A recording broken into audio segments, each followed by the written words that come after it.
Bonjour mes chers élèves, j'espère que vous allez bien. Donc aujourd'hui, nous commençons par un petit rappel du texte descriptif. Décrire, c'est produire une image de ce que le lecteur ne voit pas, mais qu'il peut imaginer.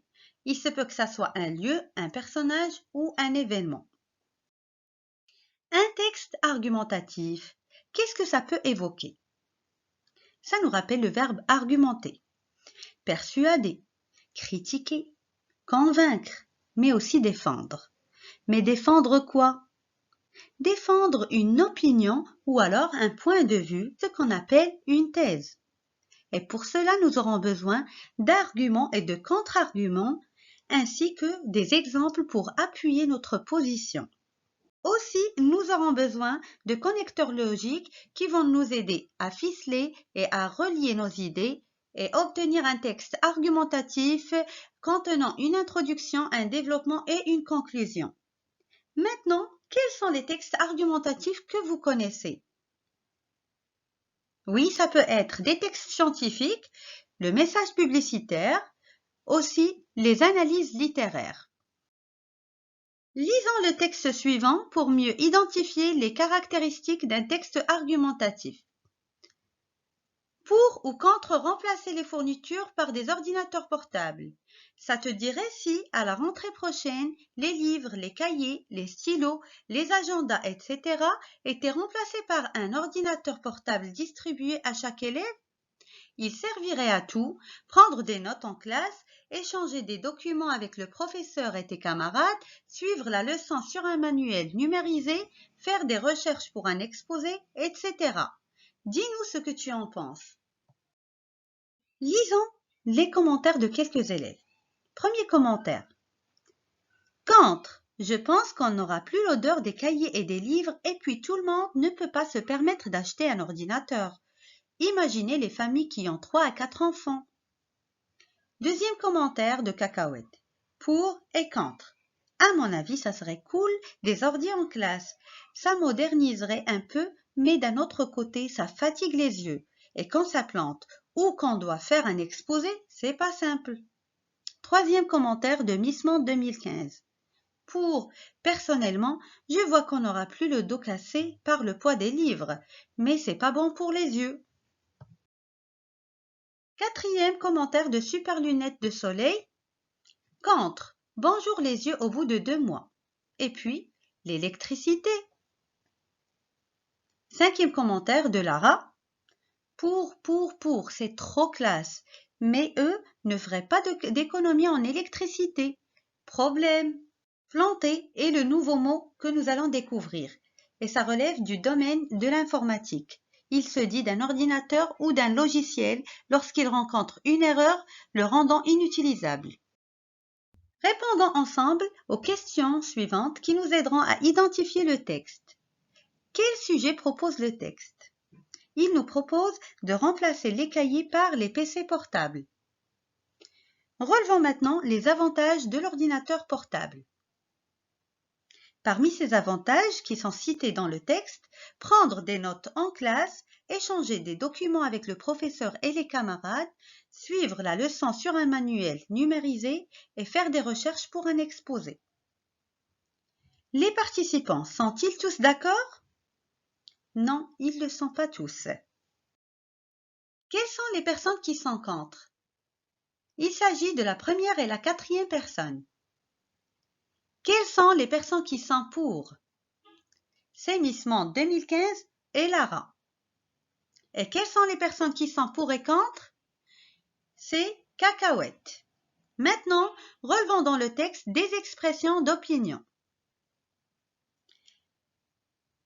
Les participants ont utilisé les expressions suivantes. À mon avis et personnellement. Relevons dans le texte des verbes d'opinion. Je pense, je vois. Relevons des arguments employés par les participants. Premier argument. On n'aura plus l'odeur des cahiers et des livres et puis tout le monde ne peut pas se permettre d'acheter un ordinateur. Deuxième argument, c'est pas bon pour les yeux. Troisième argument, c'est trop classe. Maintenant, relevons du texte quelques connecteurs logiques. Il s'agit des connecteurs suivants. Et puis, mais, ou, d'un autre côté. Notre hypothèse serait la suivante. Si ce texte regorge de verbes conjugués au présent de l'indicatif et au conditionnel présent, cela veut dire qu'il s'agit d'un autre type de texte. Sera-t-il argumentatif? Pour vérifier notre hypothèse, nous aurons besoin de 3 axes de lecture. Commençons par les indices de l'argumentation. Dans notre texte, nous avons observé une dominance des temps verbaux suivants. Il s'agit du conditionnel présent, du futur et du présent de l'indicatif. Aussi, l'utilisation de la première et la deuxième personne quand le locuteur se manifeste est pour marquer une certaine subjectivité. Pour donner plus d'objectivité à ses propos, il utilise la troisième personne. Il y a aussi la présence de connecteurs logiques qui expriment l'enchaînement des idées, tels mais qui expriment l'opposition et puis qui expriment l'addition ou d'un autre côté qui exprime l'alternative. Passons à la structure du texte argumentatif. Tout texte argumentatif se compose d'une thèse, d'une antithèse et de la synthèse. La thèse est le point de vue de l'auteur. L'antithèse est le point de vue contraire. Et la synthèse, c'est le juste milieu entre les deux thèses opposées. Et pour cela, ils utilisent des verbes d'opinion tels penser, croire, voir, estimer, trouver. Et des expressions d'opinion comme à mon avis, personnellement. Aussi des arguments et des exemples pour appuyer leur position. Et bien sûr, nous aurons besoin des connecteurs logiques pour relier nos idées comme mais, car, donc, et, parce que, et enfin. Le troisième axe se porte sur le rôle de l'argumentation. Quelle est la fonction de l'argumentation dans ce texte? Alors, dans ce texte, l'argumentation a une fonction persuasive, ça vient du verbe persuader, étant donné que les différents intervenants cherchent à convaincre. En voici quelques objectifs communicatifs d'un texte argumentatif. Exprimer des opinions et argumenter. Justifier, nuancer un point de vue. Décrire une situation ou présenter des informations non confirmées. Défendre ou interdire. Exprimer la possibilité, la probabilité et l'éventualité. Nous arrivons à la synthèse. Donc, le texte argumentatif est un texte qui défend un point de vue, un jugement ou une théorie pour l'objectif de convaincre un destinataire. Dans le texte, nous avons la thèse suivante. L'ordinateur portable peut remplacer les fournitures scolaires et ses avantages sont qu'il est moderne, très utile, trop classe et qu'il facilite le contact avec le professeur. Tandis que l'antithèse est que l'ordinateur portable a des défauts et ses inconvénients sont les suivants. Il est trop cher, il fait mal aux yeux et il consomme l'électricité. Alors, notre synthèse est la suivante. On peut continuer à utiliser les fournitures scolaires tout en programmant des séances d'informatique. Ainsi, on écrit un texte argumentatif dans le but de convaincre, de faire réagir. L'auteur d'un texte argumentatif se concentre principalement à démontrer que sa thèse ou bien son opinion personnelle est celle à laquelle il faut adhérer.